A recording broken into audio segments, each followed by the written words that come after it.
Hey, Toyotaro. Oh, nice to see you again, Pencil. What can I help you with? Quick question. Yeah? What's the name of the arc you're currently writing? Oh, Granola the Survivor arc. Okay, so I'm happy I have that right. A quick question, though. Yeah, what's up? Where is Granola?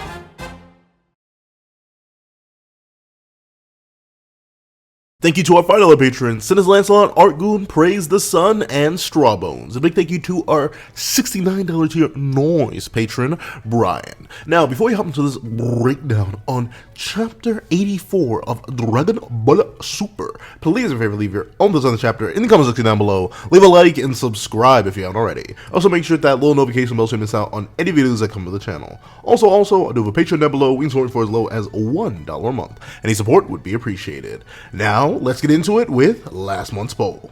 So last month I ended up asking y'all about the logistics of Bardock's battle against the mighty heater known as Gasu. And, well, shockingly, I'm not going to lie, I did expect a lot more people to hop to Bardock's defense, but with a shocking, well actually technically it's kind of still, but a lot of people just agreed with me on the idea that with a 71%, it kind of made sense that Bardock got so strong randomly out of nowhere. Because Saiyan Spirit plus he's Goku's dad, he wasn't going to lose the fight, and it didn't matter how little sense it made. So, I feel like that would be like that sometimes. And then with the follow-up, it was a really close one for the follow-ups, though. With the yes and the no, 15% for yes. It made perfect sense. This is just how Super Saiyans work. And, yeah. I'm not exactly shocked about that, mainly because, like, Bardock is... So I think I may, once this arc is over, just in case we get even more Bardock flashbacks, which I wouldn't be shocked about, I think I'll do a whole critique on how I feel about what is being done to Bardock in the modern day. And then with a 14% no, felt weird how he went from weaker to stronger without healing. And I'm definitely more on that front. He kind of had the whole Ultra Ego effect, even though, like, I understand it because it's Bardock, so I understand the narrative and marketing reasons behind why he had to be the super strongest, but no, it just didn't make sense to me. I'm sorry. Like, it didn't make sense at all. It's like he had Ultra Ego, somehow. And he lost his tail, which we know inherently makes Saiyans weaker, I'm pretty sure, but whatever. Thank you so much for participating in that poll. 127 votes. I love doing these votes after doing these chapter reviews just because we get a nice, juicy consensus on the chapter, certain ideas in the chapter, a lot of major concepts, and I really enjoy doing them. Make sure you get on tomorrow's poll, dropping at 12 p.m. to make sure you get your input on this chapter's poll. Now, thank you so much, and let's get into Chapter 84. What's up, guys? I'm the Pencil here, and here we are to review Chapter 84 of DragonBallZ, which is known as A People's Pride, aka Saiyan Pride, aka the fusion of a Saiyan God and the Saiyan Angel. I don't know, Monkey Angel, forget it. Whatever what Frieza would call them, man. These filthy monkeys and their ability to pound. So sorry. Let's hop right into the chapter itself. So we open up and we get to see that the audio's finally over, right? We got the flashback, and I just imagine they were just awkwardly like that. I know that's weird, right? Because Dragon Ball time and real time are two very different things. And I really wonder how long that audio recording was, because a lot happened in that chapter. Like, there were whole conversations going on. So where they just, and like, remember, Gas is supposed to be here in like 20 minutes. So what was in our context, if we were actually there listening to the audio that Oatmeal was playing, would it just been like, but it translated to perfectly normal audio in their heads? I really wonder. And I wonder, like, we got a whole visualization, but I wonder how I wonder how Vegeta and Goku visualized it. Like, I know they have image training a whole ton, like, that's their main thing, they do it off the domer, but at the same time, does Vegeta, I think Vegeta actually does know what Bardock looks like, but does Goku? I mean, well, no, he was told he was the spitting image of Bardock, so I guess he just assumed it was himself in Saiyan armor going up against Gas in the forest. Actually, no, never mind. I think they have all the details necessary to visualize it perfectly. So I wonder what the internal movie looked like. Maybe it looked like exactly just like last chapter. Well, who knows? We'll see. Let's see. So we go on, and we get to see that Manaito reveals that, I hate to say it, but after all this, Bardock kind of just left the moment he got back up. Nothing really happened from there, and he just left this scouter for me. And then we get to see Goku, after experiencing his father's voice, is reawakening some latent memories. He sees Bardock coming home after a mission, notably missing his tail, so assumingly this is right after the whole gas incident, where he managed to win. Goku falls back asleep, Bardock leaves again. We notably see Raditz, but it seems like a pre-battle ready Raditz. Like he's not off with Prince Vegeta or anything, so this is likely before he got upgraded to a mid-class Saiyan warrior. And was just hanging around the house, and we just get essentially we get Dragon Ball Minus in like a page and 4 panels, where we get to see Bardock come back with his whole premonition. But the interesting thing is, right, maybe that first battle, I wonder, so Bardock did just regrow his tail twice, I guess, because he leaves and then he comes back to do the whole pod thing, and notably he's slightly battle damaged again, even though he left perfectly healed from what it seemed like. Yeah. And his tail grew back. So yeah, time passed. So I wonder what the final mission of Bardock was. Huh. Interesting. I don't know. I find that weird. But, you know, it'd be like that when it'd be like that sometimes. Did they mention what mission Bardock was on in Minus? Because I'm not going to lie, I thought the Planet Cereal mission preceded the death of the Saiyans, right? I thought it was literally right before that, and then Bardock came back and all that. But then again, I think Bardock comes back with his tail. So never mind, that makes perfect sense. But interesting. Then we get to see Goku get sent off to Earth. And this is... as y'all could probably tell by the intro, I'm very, very mixed on the direction this arc went. If anything, I feel like the title of this arc is just a misnomer. Like, don't call it Granola the Survivor arc if this arc, in the end, isn't even going to be about Granola. This is all about Saiyan pride. And I guess you can sort of spin it in a way that, like, oh, well, technically, this is all about the races learning about their pride. Like, the Heater, the Saiyan, the Cerulean, but not really. I mean, all Granola did was learn to respect his power a little bit more. Now he's out of the narrative. Now we're fully back focused on Goku and Vegeta, when this literally couldn't be the furthest thing from their arc. In title, it is meant to be someone else's arc, but it feels like it's just got hijacked. And notably, I am definitely stealing that whole idea from Moscow X. If you somehow stumbled across me, I have not stumbled across him, go watch his reviews. They're really, really good. I temper on my own, well, ironically enough, not really, but like, if you want my live reactions, like my literal raw thoughts as I read the chapter for the first time, go check out the Patreon. You can do that for as low as $1 a month. You'll get to see all the live reactions that I do. So if you want my rawest, purest thoughts without any distillation from like conversations and reasoning being given to me, go check that out. But typically I'll watch a review or two by other people to see what the general consensus is, because notably, I don't know. I know I know there are times where I've reviewed immediately after reading a chapter, and I've come off as vitriolically violent. So I try to temper myself now, just to make myself sound more reasonable and reconsider some of my own arguments before I just make a mistake. And a big idea that I agree with Masako on is just the idea that this doesn't... It felt like it was not supposed to be the Saiyan's arc. At least it felt like it wasn't meant to be Goku's. Like, Goku opens this arc with the whole idea that he needs to master Ultra Instinct in a different way, like his own unique Saiyan way. So you can argue that technically it's been there from the start, but this was the arc where Vegeta got a new form. This is the arc named for someone else.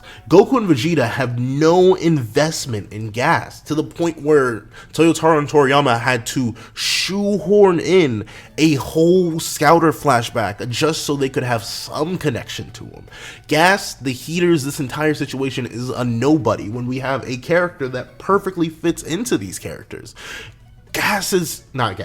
Granola is here for that. This is Granola's narrative, Granola's story. But I think just because of how the arc was being received, Toyotaro and Toriyama may have flinched and just been like, you know, let's not do it.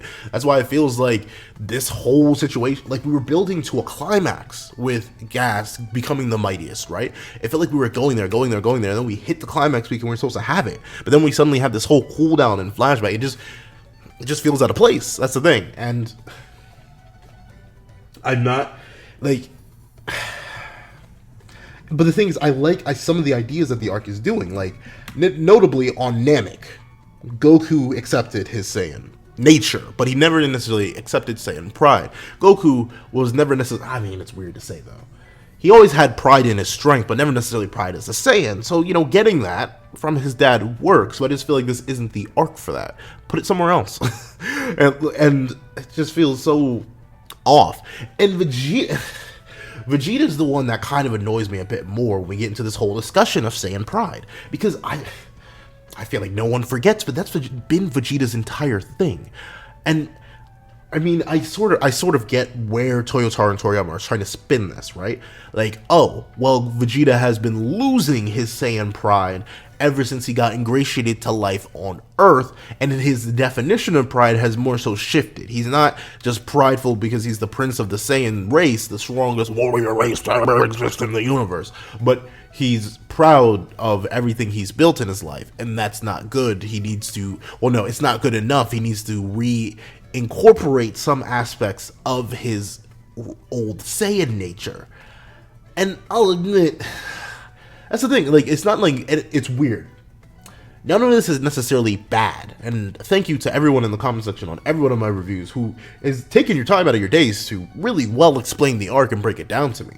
So now, I come to you with a humble request. Could you explain, like, tell me, you guys especially, right? Please, if you could, explain to me how, no, not explain how. Do you guys, just answer this question. Do you guys feel like the arc is sort of derailed away from a concept originally, or do you think it was always meant to go this way? Does this feel organic and natural to you? And if so, I guess that's a good thing, right? Like, I can't necessarily say anything off of that. But I don't know. This arc just feels like it's not going in the direction that it was initially planned to go. But I guess I understand why, because Goku and Vegeta, regardless of how cool of a character Granola was introduced to be and how much was set up with the heaters and stuff like that, they aren't the main protagonists. They were made up characters for this arc and this arc in particular, and they don't sell as well as Goku and Vegeta and MUI and Ultra Ego and all their Super Saiyan, right? Like, it was inevitable for it to come this way. But enough of that. I was also just like giving up. Enough giving up. Let's just get back to the chapter, and we get to see that Vegeta's mad that Bardock is the one that inspired him to take back his pride. And I guess, yeah, I suppose. I mean, it makes sense, right? Like, he would be upset, so it's fine. But we get to see. Oh, and here's the one thing. Some of y'all try to defend the wish, and by saying it didn't happen, but. And I need to see y'all argue this, because Vegeta explicitly brings up the wish in the presence of Manito, the person who made the wish, and says that, hey, the only reason you survived Planet Vegeta alongside Raditz is because y'all got pre-destiny amped by a random two-ball dragon. And Manito does not deny the claim. So the wish did happen. So that's still sucks. And you may be like, well, both of the sons didn't really prosper because Raditz died. Yeah, true. But now, the only reason Goku survived and thrived as much as he did is because of a wish instead of anything just... And that's a weird thing, right? I feel like... Like, I know how a personal friend of mine would, like, swing at my disappointment with this with a logical argument that I've made before. Because, like, we constantly discuss different things all about fiction. I mean, because we like a lot of the same things. We just like them for different reasons, and we enjoy things differently. But I know what he would say to this. He's like, well, don't you prefer that there's an actual explanation to how Goku got there, or Bardock figured that out, in comparison to it just happening by coincidence? And yes and no. I feel like some parts of your narrative are better left unexplained. Some parts of your narrative are better left for your reader, the consumer of your narrative, to build up on their own. That idea is one of them. So is the whole idea of Bardock and suddenly knowing the Saiyans are going to be killed because some random little blue dude told them. Like, it feels unnecessary. That's the thing. That's the main thing. It feels unnecessary, and now it makes Goku even more like Superman. Something that happened the moment Dragon Ball Minus came out and retconned the entire Bardock special, but something that is made even worse, and an issue that is even more exacerbated by this. By the fact that this wish is now confirmed to just be the way that Goku survived and got sent to Earth. And sure, we cannot blame the wish on all of Goku's luck and power progression, but at least not directly because of Raditz. But at the same time, Raditz lived a pretty good life as a pseudo Saiyan elite and survived Planet Vegeta. That's kind of thriving. Sure, he got himself killed, but it'd be like that sometimes. Meanwhile, Goku is maybe have just been the main recipient of this fancy wish. I don't know. it just, once again, I'll cut down to the point because I kind of went on a tangent about this last chapter review. So essentially, all the points I made there are valid now because we know the wish happened. But once again, I ask y'all who've done a great job of convincing me otherwise about this arc so far, and like explaining things well enough. Please tell me how you guys feel about the wish and this whole idea. Then we're going to talk about the whole Saiyan armor thing. Notably, kind of disappointed they didn't wear it. Like, I know this caused a whole stir in the community. Apparently, everyone's going wild over the leaks. Ironically enough, my social media, due to what I typically consume and read and talk about, aka your MHA. Well, actually no, because I do really like Dragon Ball. It's just that My Hero Academia, Jujutsu Kaisen, and Black Clover are all weekly, so pretty much all my social media build is turned towards that. That and Fire Emblem and Pokemon. So Dragon Ball stuff doesn't pop up that often. So I wasn't actually there as a witness to the insane reactions. But thanks to Monster, I got some context of that. And honestly, I know some people didn't like it, but I kind of would have preferred if they stayed in the armor. Mainly because if you're gonna make the whole arc about them acknowledging their Saiyan pride, why wouldn't they wear Saiyan regalia? Especially considering Mana Ito literally just puts it on them. Like, it'd be one thing if they like asked for it. I could get being annoyed over that because I'd be like, oh well, now you're pushing it. But nah, you have the dude that was saved by a Saiyan giving the Saiyans their Saiyan garb. Like, I think it would kind of work out. And I know Moscow made a very good point. I keep bringing Moscow. It's just like he's the only review I watched this time. So before, where I would consume like 3 different ones, it was literally just live reaction, go watch Moscow to calm myself, and then this. So I'm sitting here consistently referencing him. I know he said he wouldn't like it because it feels like it would just be like super shelling out for Bardock and just being like, oh, let's just literally make Goku a Bardock clone. But considering Bardock has just essentially become a pure Goku clone anyway, why not? Like, if you're gonna spin this narrative about Saiyan pride, you might as well just go all in. But I guess not, whatever. They switch out of the gear. Gas finally lands on the planet. And bada bing, bada boom, it's time for the final battle. However, once again, the sad thing is, right, I feel like I've been in limbo. Like, it's crazy that we're already 5 months into 2022, but at the same time, it's also crazy because it feels like I've been reading the same chapter over and over again. All Gas does is show up and say how he's gonna kill the Saiyans and proceeds to not kill the Saiyans. And he's once again saying how he's so good at his job and he's going to do it because Luck told him to, but I believe for literally like the past 5 months, he hasn't done the one thing he's been told to do. None of the people he's supposedly been told to kill and is quite easily capable of doing, since he's the strongest in the universe, has he actually executed.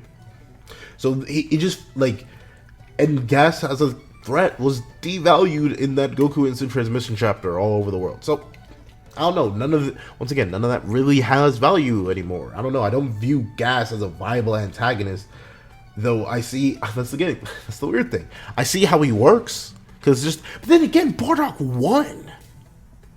This is just, like, it'd be one thing if Bardock had lost to Gas, but managed to escape and let Monaito live and survive and save Granola. So then essentially, the two Saiyans coming back would be the avenging of their kind and truly taking up the pride of the Saiyan race and proving why Gas was wrong to discredit them all those years ago for that loss.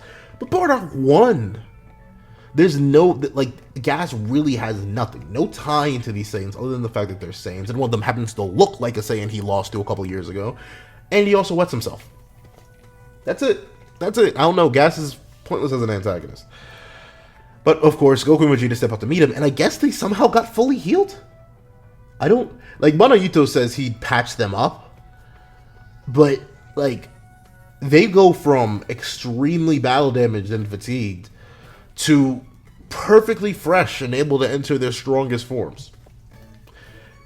Didn't they have, like, 20 minutes? And didn't hold on, I'll be right back, I need to check something. And yeah, Monaito literally says 20 minutes isn't enough time for him to heal Granola. Gas arrives earlier than 20 minutes, and somehow Monaito managed to fully heal both Vegeta and Goku, two people who are at least somewhat relative to Granola? What? So many things just, like, head slammed me the moment I had to read it the first time, but I was like, maybe I'm just making a mistake, but yeah, somehow they both got fully healed. And we know that Goku can only go into MUI when he's fully healed, or he's at least at a majority of his stamina, but somehow, all you need to do is throw in a line of how Goku and Vegeta, or like Goku instant transmission back to Earth to grab a Senzu Bean, as he should have done really previously in like the 2 chapters ago.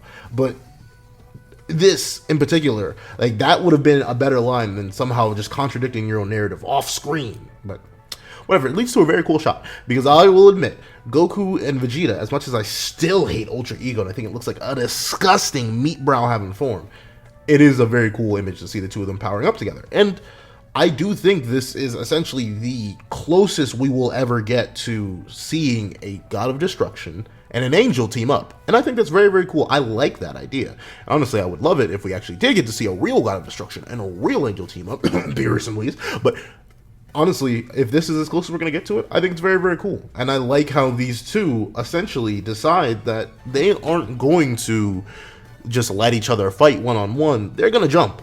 And I appreciate a good jumping, especially between these two with their 2 opposing fighting styles. Essentially, you could have... This is going to be a really weird reference, but for my MHA fans out there, remember how Fat Gum and Kirishima had that whole spear and shield dynamic against Rappa and Tenko, I believe? Not Tenko, that's Shimura. But, like, that shield dude, Tengai and Rappa, like... This could literally be the Tenkai and Rappa. I know, such an iconic duo compared to Goku and Vegeta.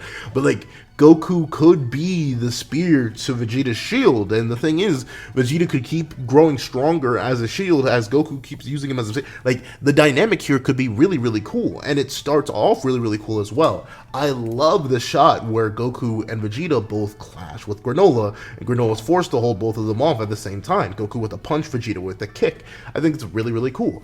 So... much to the point that I drew it, obviously. But still, that opening got me really, really excited to see where it could go from here. And Gas's reaction, as much as I can't take him seriously, I like how he's still calm and focused with it. And both Goku and Vegeta go in. But the thing is, something that has been established for a while is that these two kind of lack coordination. Like, Goku, after they both had that perfect moment where they lunged in sync and managed to force Granola to block at the same time, Goku then goes in for a kick, then Vegeta goes in for a punch, and it's not coordinated as it could be. Like, to the point where Goku is literally in a, like, tap, like, fighting session with Gas, and then Vegeta comes in and interrupts the whole volley, causing Goku to dodge too. And then Goku goes in instant transmission toward Gas, and then Vegeta comes in and then tries to dash up and knock Gas away. Like, actually, no. See, then they start to work together a little bit, but then it immediately gets cut off. But I'll give them credit for trying to still work together. But I would prefer it if it was constantly these two, like, double teaming rather than the kind of sparse interweaving. But then we get to see as the... Actually, no, let me take that back. Because I'm doing another reread. And they are doing pretty decently working together. They're both dashing up at the same time. It's just that their coordination still isn't up there as well as it could be. And while they land that one dual kick, Gas immediately just fires them back. And admittedly, this is a very cool shot.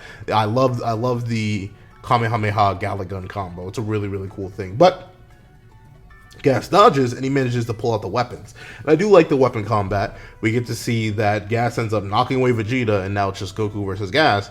And Gas manages to overwhelm him because Goku still isn't fast enough. But I don't know, it's very, once again, this is very weird and inconsistent. So Goku and Vegeta managed to get fully healed somehow, and that means they should have gotten at least some form of Zenkai boost. And now Goku went into a stronger form than he was against Gas initially, and now Gas is doing like, what's the power scaling in this arc? I know.